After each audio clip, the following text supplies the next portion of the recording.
आप सभी का आज की इस ऑनलाइन क्लास में स्वागत है। आज की इस क्लास के माध्यम से हम 1857 की क्रांति के परिणाम व स्वरूप के बारे में चर्चा करेंगे। हमने पिछली दो क्लासों के माध्यम से 1857 की क्रांति के कारणों के बारे में तथा 1857 की क्रांति की गतिविधियों के बारे में चर्चा की थी।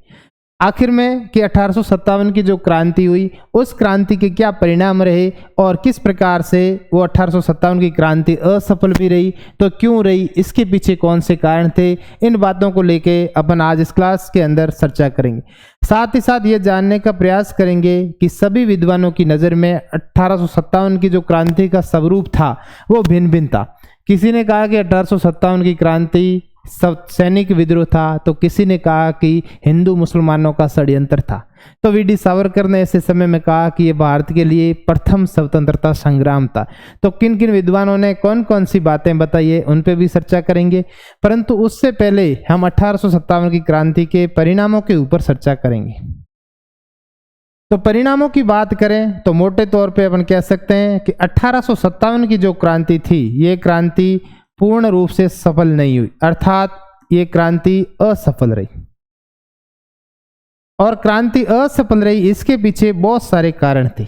1857 की क्रांति असफल होने के पीछे भी बहुत सारे कारण थे कि वे उन कारणों की वजह से 1857 की क्रांति असफल रही। वे कौन से कारण थे इसकी भी बात करते हैं। तो सबसे पहले अगर बात की जाए कि 1857 की क्रांति असफल क्यों रही, तो सबसे पहला यह था कि नियत दिन से पूर्व क्रांति का आरंभ, नियत जो तय किया गया था उससे पूर्व क्रांति का आगाज हुआ। नियत दिन से पूर्व क्रांति का आगाज। देखो, नाना साहब पेशवा और उसके सलाहकारों के माध्यम से 1857 की क्रांति के लिए जो दिन तय किया गया था वो था 31 मई 1857, परंतु उससे कुछ समय पूर्व ही 10 मई 1857 को क्रांति आरंभ हो गई। समय से पूर्व क्रांति के आरंभ हो जाने के कारण जो निश्चित व्यवस्थाएं और निश्चित जो तौर तरीके अपनाने, जो निश्चित योजनाएं निर्मित करनी थी वो पूर्ण रूप से संपन्न नहीं हो सकी और इसके कारण 1857 की क्रांति असफल रही। दूसरा महत्वपूर्ण कारण यह था कि इस क्रांति में कोई निश्चित लक्ष्य का अभाव था। निश्चित लक्ष्य या उद्देश्य का अभाव। 1857 की क्रांति के अंदर भारत के भिन्न भिन्न वर्गों के लोग भिन्न भिन्न उद्देश्यों को लेकर क्रांति को लड़ने का प्रयास कर रहे थे। अर्थात जैसे सैनिक चाहते थे कि उनको सुविधाएं मिले, जो जागीरदार और जो राजा महाराजा थे वो अपने अधिकारों को पुनः प्राप्त करना चाहते थे। तो इस प्रकार से किसी भी व्यक्ति के पास या किसी भी युद्ध के अंदर लड़ने वाले के पास 1857 की क्रांति में ये लक्ष्य नहीं था कि हम पूर्ण रूप से भारत से अंग्रेजों को बाहर भगाएंगे, केवल वो अपने अपने अधिकारों को प्राप्त करने के लिए लड़ रहे थे। ऐसी स्थिति में 1857 की क्रांति में भारतीयों के लिए सफल होना एक चुनौती भरा कार्य था। तीसरा प्रमुख यह कार्य था, जितने भी प्रमुख जो देसी राजा थे, देसी शासकों ने, सभी ने तो नहीं कह सकते परंतु जो अधिकांश थे, अधिकांश देसी शासकों ने इस विद्रोह के अंदर अंग्रेजों का सहयोग किया। अर्थात 1857 की क्रांति के अंदर जितने भी जो जिनको किसी भी कारण, जैसे गोद निषेध प्रथा का हो या कुशासन का हो, इस प्रकार के जो शिकार होने वाले राज्य थे, केवल वही शासक 1857 की क्रांति में अपनी भूमिका निभा रहा था। परंतु वे शासक जिनको अभी तक संपूर्ण अधिकार प्राप्त थे अंग्रेजों की तरफ से, उनको कोई नुकसान नहीं था, उन्होंने 1857 की क्रांति में विद्रोहियों का कोई सहयोग नहीं किया। जैसे पटियाला है, नांद है, ग्वालियर का सिंधिया है। कनिंग ने तो यहां तक कह दिया कि अगर देसी शासकों में, कनिंग ने कहा था कि अगर 1857 की क्रांति के अंदर, कनिंग ने यह बात कही कि अगर सिंधिया, जो कि ग्वालियर का शासक था, सिंधिया विद्रोही, अगर विद्रोहियों का सहयोग करेगा तो मुझे सुबह ही बिस्तर बांध कर निकलना पड़ेगा। अर्थात इस बात से अपन अनुमान लगा सकते हैं कि 1857 की क्रांति में जिन शासकों को भारतीयों के साथ रहना चाहिए था वो कोई भी शासक भारतीयों के साथ नहीं रहा। दूसरी चीज थी कि 1857 की क्रांति का जो नेतृत्व कर रहे थे जो बहादुर शाह जफर एक वृद्ध व्यक्ति थे जो इस प्रकार से नेतृत्व करने में अयोग्य थे, अर्थात उनके पास किसी भी प्रकार का कोई कुशल नेतृत्व नहीं था। तो कुशल नेतृत्व के अभाव में भी क्रांति के अंदर असफलता भारतीयों के हाथ लगी। अगर 1857 की क्रांति किसी युवा या किसी यूथ के हाथों में होती तो निश्चित रूप से इस क्रांति के जो परिणाम थे वो हमें अलग तरीके से कुछ देखने को मिलते, परंतु ऐसा हुआ नहीं होने का कारण था कि 1857 की क्रांति में भारत की एकता और राष्ट्रीयता का जो प्रतीक था वो निश्चित रूप से बहादुर शाह जफर को मान लिया का। साथ ही साथ 1857 की क्रांति की बात करें तो एक तरीके से जो मध्यम वर्ग था, पढ़ा लिखा वर्ग, उसने और साथ ही जागीरदार वर्ग भी अंग्रेजों के प्रति स्वामी भक्ति बनाए रखने में सफल हुए। अंग्रेजों का साथ देने के कारण भारतीय जो विद्रोही सैनिक थे जो 1857 की क्रांति में भाग ले रहे थे उनके पास संसाधनों की भी कमी थी, जैसे दूर संचार के साधन है, सेना के अस्त्र शस्त्र है। इस बहुत सारे संसाधनों के कारण 1857 की क्रांति असफल रह गई। परंतु इस असफलता के पीछे भी एक बहुत बड़ी सफलता ये थी कि 1857 की क्रांति ने ब्रिटिश सरकार को ये सोचने के लिए मजबूर कर दिया कि अब भारत में अपनी नीतियों में परिवर्तन किए बिना भारत के अंदर शासन करना संभव नहीं है।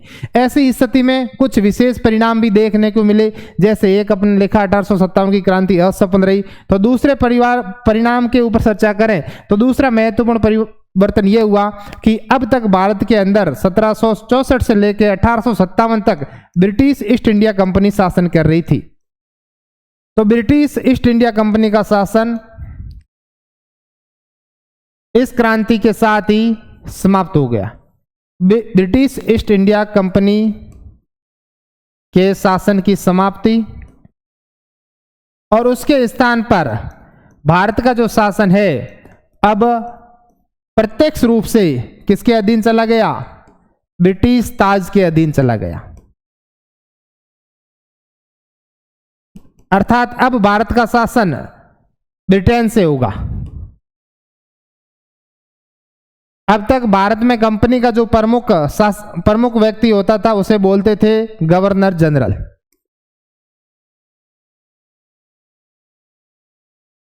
परंतु जैसे ही कंपनी का शासन समाप्त हो गया तो ये गवर्नर जनरल का जो पद था यह वायसराय हो गया, अर्थात ब्रिटिश ताज का प्रतिनिधि। और भारत के अंदर पहला वायसराय कैनिंग को ही बनाया गया, जो अंतिम गवर्नर जनरल भी रहे और वायसराय भी रहे। साथ ही साथ अंग्रेजों ने अब यह भी तय कर लिया कि भारत के अंदर शासन करने के लिए हमारी जो मूल नीतियां हैं उन मूल नीतियों के अंदर भी परिवर्तन करना होगा। अब तक जो ब्रिटिश सत्ता शासन कर रही थी अपनी मनमानी मर्जी से कर रही थी, परंतु 1857 की क्रांति के बाद उन्होंने मूल नीतियों में भी परिवर्तन कर दिया। अब मूल नीतियों में कौन कौन से परिवर्तन किए? पहला परिवर्तन यह किया कि सेना का पुनर्गठन किया।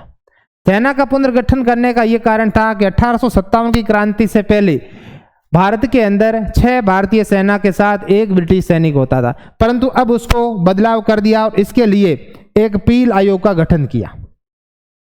और पील आयोग के माध्यम से 1857 की क्रांति के बाद सेना का पुनर्गठन किया गया, सैन्य पुनर्गठन। और उसमें भारतीयों के मुकाबले अंग्रेजों की संख्या में पहले की तुलना अब वृद्धि की गई। और साथ ही साथ दूसरा इन्होंने एक महत्वपूर्ण कार्य यह किया कि अब यहां से इन्होंने एक बात तय कर ली कि जितने भी धार्मिक और सामाजिक मामले भारतीयों से जुड़े हुए हैं, धार्मिक और सामाजिक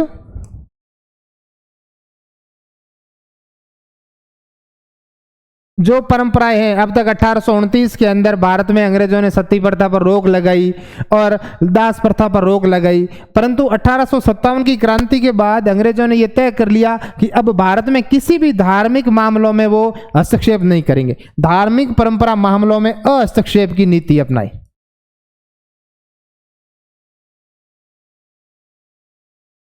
हस्तक्षेप की नीति अपनाई।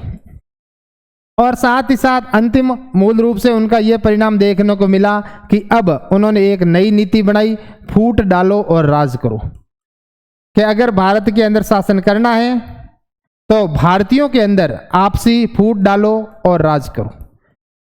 अर्थात इस प्रकार से 1857 की क्रांति के बाद अंग्रेजों ने भारत के अंदर शासन करने की नीतियों में मूलभूत परिवर्तन किया। और ये सभी नीतियों के बारे में जो जिक्र मिला, जैसे कि ब्रिटिश ताज के अधीन शासन प्रणाली गई, इस सब के लिए 1858 के अंदर विक्टोरिया का एक घोषणा पत्र पढ़ा गया। कहां पर पढ़ा गया? ये घोषणा पत्र पढ़ा गया 1 नवंबर 1858 को। 1 नवंबर 1858 को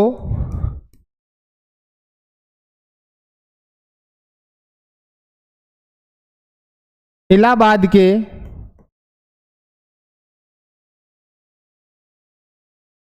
मिंटो पार्क में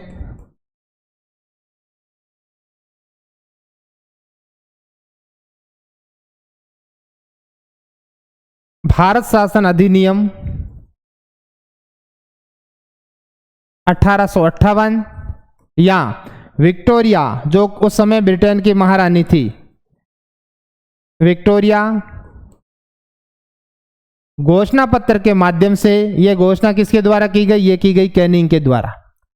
इस घोषणा पत्र के माध्यम से यह घोषणा की कि भारत के अंदर अब कंपनी का जो शासन सत्ता है वो समाप्त हो गई है। अब भारत के अंदर जो शासन है वो कंपनी का न होकर केवल और केवल ब्रिटिश ताज का है, जिसका प्रतिनिधि वायसराय भारत में शासन करेगा। तो इस प्रकार से 1857 की क्रांति असफल तो रही, परंतु कुछ महत्वपूर्ण परिवर्तन भी आए और जिन्होंने भारतीयों को संगठित होने हेतु प्रेरित किया। इस क्रांति में इन विभिन्न कारणों की वजह से भारतीयों को यह जानने में सफलता मिली कि हम किस प्रकार से अंग्रेजों को आने वाले फ्यूचर में भारत से निकाल पाएंगे। अब हमने इस क्लास के माध्यम से 1857 की क्रांति के कारणों को भी पढ़ा, हमने उनकी विस्तार और गतिविधियों को भी पढ़ा, हमने इनके परिणामों के ऊपर भी चर्चा की। परंतु इस आंदोलन का मूल क्या था? मूल का मतलब था कि कुछ विद्वानों के अनुसार यह आंदोलन केवल सैनिक विद्रोह था। सैनिक विद्रोह के अलावा इससे ज्यादा कुछ भी नहीं था। परंतु कुछ विद्वान कहते हैं कि यह हिंदू मुस्लिम षड्यंत्र भी था। परंतु कुछ मुस्लिम ये भी कहते हैं कि इसमें भारतीयों के साथ प्रशासनिक दृष्टि से भेदभाव किया गया था, जिसके कारण 1857 की क्रांति हुई और ये कुछ सीमित वर्गों तक ही संबंधित थी।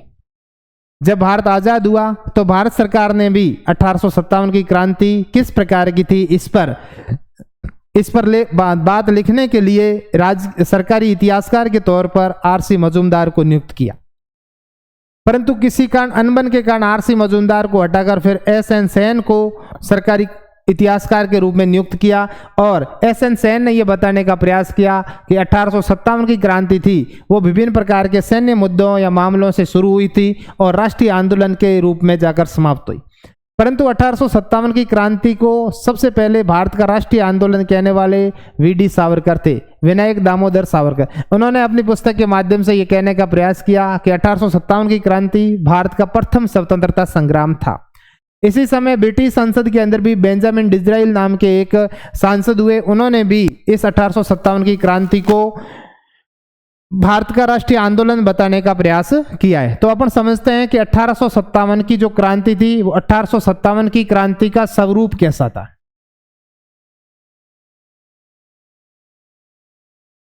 क्रांति का स्वरूप कौन सा विद्वान कौन सी बात कहता है, ये एग्जाम व्यू की दृष्टि से काफी महत्वपूर्ण है। और पहली जो अपन बात करते हैं, कुछ ऐसे विद्वानों की श्रृंखला है जो इसको केवल सैनिक विद्रोह मानते हैं। 1857 की क्रांति और कुछ भी नहीं थी, केवल और केवल क्या था? सैन्य विद्रोह था। और सैन्य विद्रोह बताने वाले विद्वानों के अंदर सबसे पहले नाम आता है सीले, दूसरा नाम आता है लॉरेंस, तीसरा नाम आता है मालेसन, चौथा नाम आता है ट्रेवेलियन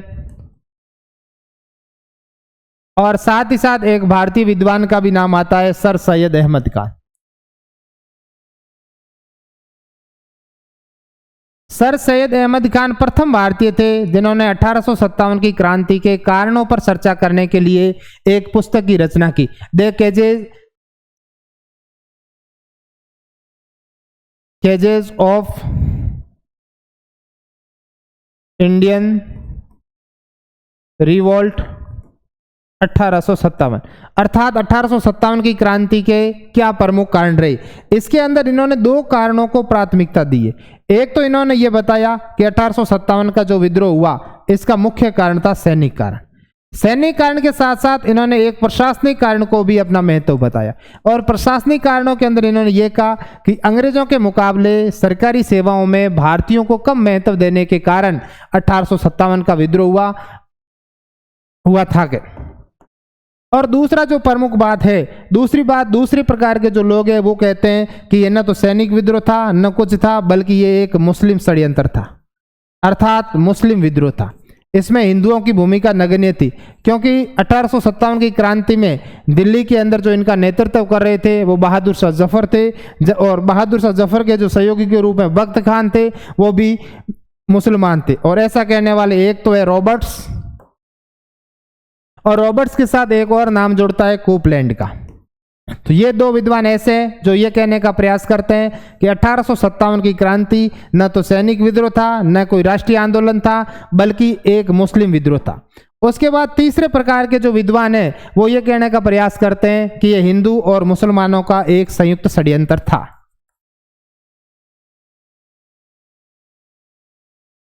हिंदू मुस्लिमों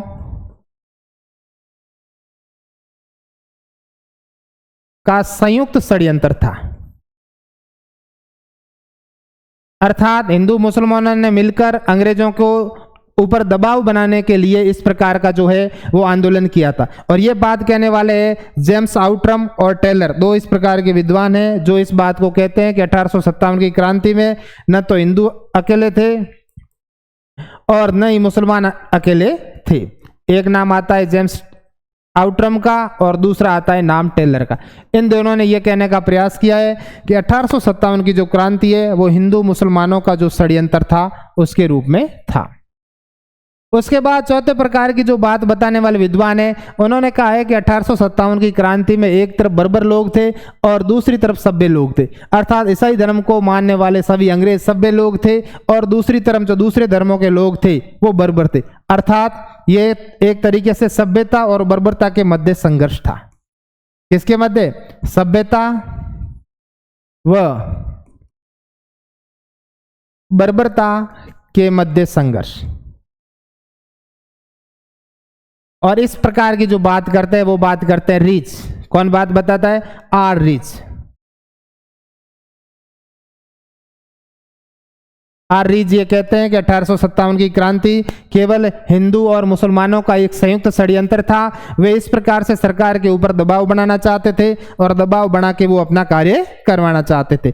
और उसके बाद महत्वपूर्ण बात आती है कि 1857 की जो क्रांति थी वो एक तरीके का राष्ट्रीय विद्रोह था।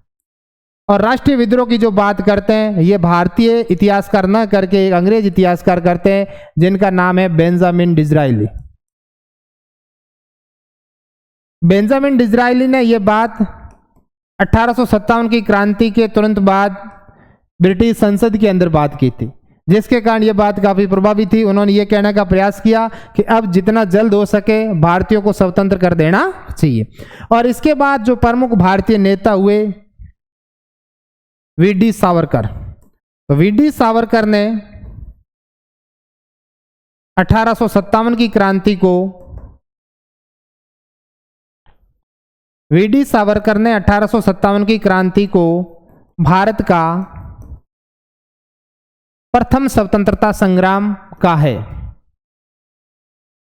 प्रथम स्वतंत्रता संग्राम।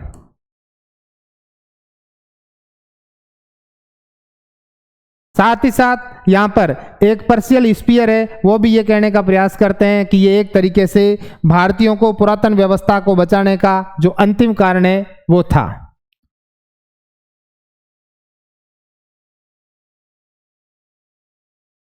भारतीयों ने अपनी सभ्यता को बचाने के लिए जो अंतिम कार्य किया था वो 1857 की क्रांति के रूप में हमें देखने को मिला। इसके बाद भारत सरकार ने जब आजादी के बाद 1857 के क्रांति के स्वरूप को वास्तविक रूप से जानने के लिए आरसी मजूमदार को नियुक्त किया।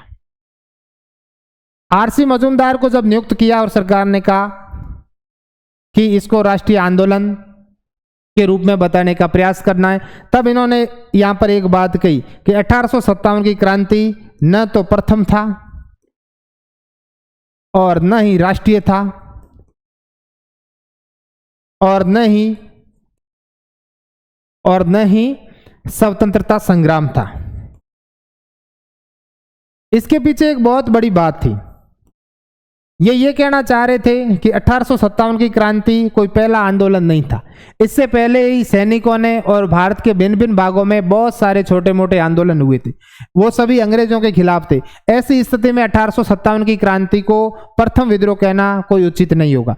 दूसरी बात थी कि ये राष्ट्रीय नहीं था, क्योंकि अपन ने पढ़ा कि 1857 की क्रांति का जो विस्तार रहा अधिकांशतः उत्तर पश्चिमी भारतीय क्षेत्रों के अंदर रहा। ऐसी स्थिति में दक्षिण क्षेत्र में भी इसका विकास हुआ, परंतु इतना प्रभावी तरीके से नहीं हुआ जितना उत्तरी भारत, अर्थात 1857 की क्रांति पूरे भारतवर्ष के अंदर नहीं फैल सकी, कुछ सीमित क्षेत्रों तक ही फैल सके। और न ही स्वतंत्रता संग्राम था, अर्थात 1857 की क्रांति के अंदर भाग लेने वाला प्रत्येक वीर किसी का भी कोई ये उद्देश्य नहीं था कि भारत को स्वतंत्र किया जाए, बल्कि सभी अपने अपने हितों के लिए, अपने अपने स्वार्थों के लिए लड़ रहे थे। ऐसी स्थिति में जब उन्होंने ये लिखने का प्रयास किया तो इनके स्थान पर इन्होंने जो किताब लिखी उस किताब का नाम द स्पॉय म्यूटिनी,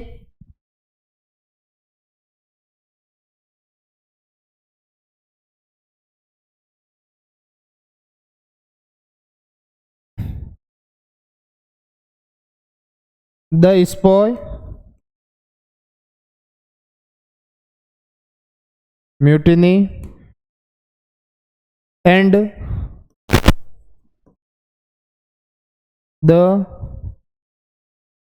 रिबेलियन 1857 की ये पुस्तक लिखी। और इसके बाद जो अगले प्रमुख सरकारी इतिहासकार के तौर पर नियुक्त हुए वो थे एस.एन. सेन। किसको नियुक्त किया गया? एस.एन. सेन को। आर.सी. मजूमदार के उपरांत सरकारी इतिहासकार के तौर पर एस.एन. सेन को नियुक्त किया गया। और एस.एन. सेन ने लिखा, एस.एन. सेन ने लिखा कि जो 1857 की क्रांति थी जो धर्म व सैन्य कारणों से आरंभ हुई, धर्म व सैन्य कारणों से आरंभ हुई और अंत तक अर्थात क्रांति जो स्वतंत्रता संग्राम के रूप में समाप्त हुई, जो स्वतंत्रता संग्राम के रूप में समाप्त हुई।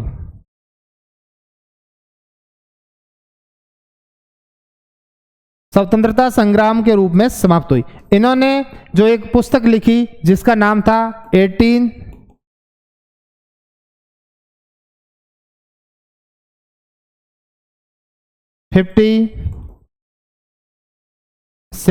1857 इनकी रचना है। तो इस प्रकार से 1857 की क्रांति के बारे में हमने इस क्लास के माध्यम से 1857 की क्रांति के परिणाम और उसके स्वरूप के ऊपर चर्चा की। मैं ऐसा मानता हूं कि आप सभी को ये क्लास पसंद आई होगी। Thank you.